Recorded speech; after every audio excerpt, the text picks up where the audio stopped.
The Chinese Communist Party has been trying to expand its influence in the West through media. One of its most common tactics is to insert content from official mouthpiece China Daily into influential Western newspapers. U.S. Department of Justice records show that from 2016 to 2020, China Daily paid $90 million to U.S. media for sponsored content, including more than $4.6 million to the Washington Post and nearly $6 million to the Wall Street Journal. Hello, welcome to my show. I'm Lei. These paid articles appear to be content by the newspaper, but are in fact the CCP's propaganda. They're used to manipulate public opinion in the West, thereby influencing policy. For example, in September 2018, China Daily inserted a 4-page supplement in Des Moines Register. The content was intended to undermine the farm country's support for former President Donald Trump's trade war with China. Due to public criticism, last year, the New York Times, Wall Street Journal, and Washington Post stopped printing China Daily content. However, state-run Xinjiang has continued paying millions of dollars to other print media, and the amount is increasing.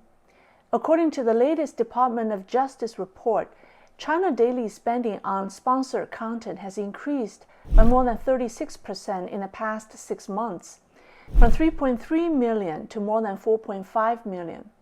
Time magazine is a new customer of China Daily, leading all other American media in receiving the most money from China Daily, $700,000 in 6 months, followed by the Financial Times and Canada's Globe and Mail, receiving $372,000 and $330,000 respectively.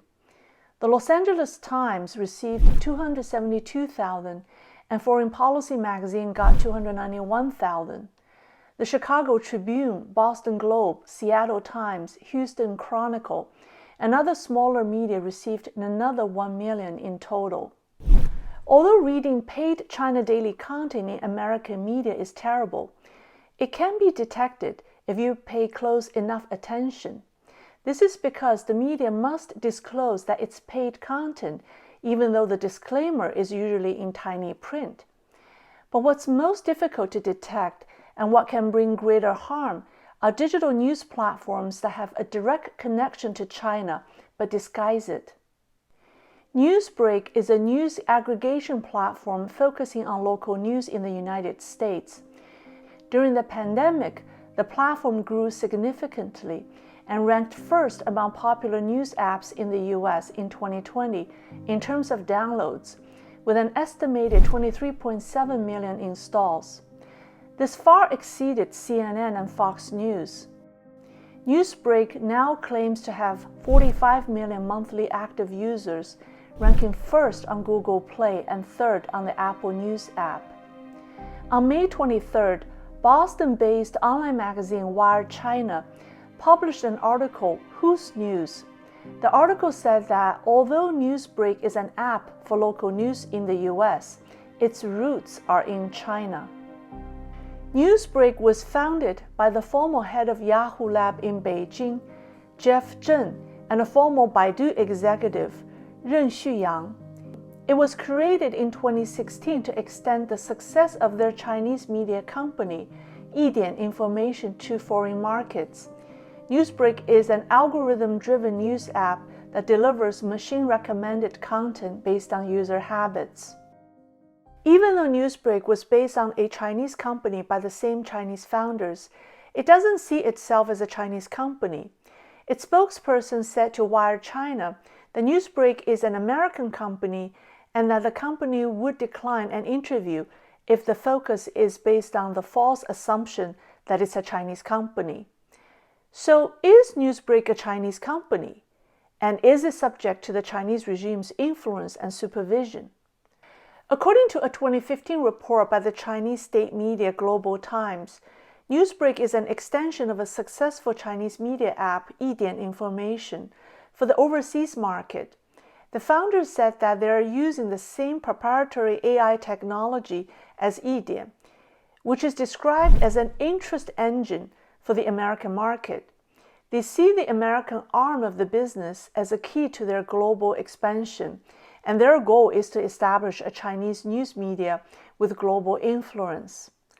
Like other Chinese media companies, Yidian must pledge allegiance to the Chinese Communist Party, and they don't have a choice.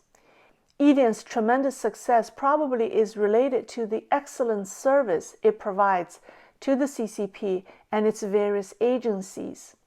An article on science.china.com reported how Yidian established friendly relations with more than 100 central ministries, commissions, and agencies to cover services for the party, the government, and its military. The article gave an example of Yidian's helping the Chinese government push its narratives in Xinjiang, and the article praised Yidian's effort. In the accurate push of government information, the timely feedback and security provided by Yidian have been highly recognized by various central ministries, agencies, and local governments. The influence, appeal, dissemination, and attention of various authoritative organizations have increased exponentially. I'm not saying that the CCP directly owns Newsbreak. The question is, will the company be able to withstand the pressure from the regime over censorship, data security, and user privacy? The other question is, why does Newsbreak deny it's a Chinese company? There are a lot of Chinese companies doing business in America. And what's wrong with being proud of our cultural heritage and our success in America? Unless there is something they want to hide. Maybe they're afraid that people will find out the CCP is breathing down their necks. Maybe they're afraid of the repercussion if they don't follow the regime's directives and promote its agenda. Just look at what happened to Jack Ma. Didn't he get himself into trouble because he didn't want to share his user data with the regime? Check out my video on Jack Ma and the lesson he can teach Elon Musk. Even companies that originally started in the U.S. are no exception. The video conferencing platform Zoom is an example. Zoom is an app that became familiar to us during the pandemic. It was established by Eric Yuan, an immigrant from China. In June 2020, Zoom blocked the organizer of a commemorative event for the Tiananmen Square massacre anniversary. Zhou Fengsuo was a student leader at the Tiananmen demonstration in 1989 and the organizer of the event. He was also a paying customer of Zoom. He was blocked by Zoom and his event was unexpectedly interrupted midway. Zoom later explained that it was following local Chinese law in its action, even though Mr. Zhou now lives in the U.S. The incident caused great controversy. Citizen Lab of the University of Toronto in Canada calls Zoom an American company with a Chinese heart. Citizen Lab tested a video conference between two North American Zoom users and found that the encryption and decryption keys for the conference were issued from the Zoom server in Beijing. Citizen Lab also reported that Zoom has 3 companies and at least 700 developers in China. In December 2020, Julian Jing, a China-based technical leader doing security work for Zoom, was charged in a New York court with sabotaging the Tiananmen Square commemorative event and breaching the security of US-based users. I feel sorry for Julian because he was only doing what he was told. He became a scapegoat for Zoom to ease public outcry. I'm sure there are many other Julians within the organization continuing what he was doing, as it's mandated by the Chinese regime. Zoom is now banned by the US military, government, and some schools because of security concerns. The problem isn't Zoom or Newsbreak. The problem is the fact that people who run these companies have no control over their business practice once they're affiliated with the Chinese regime and if their footprint is in China. Take a look at Elon Musk and Tesla. That's another example.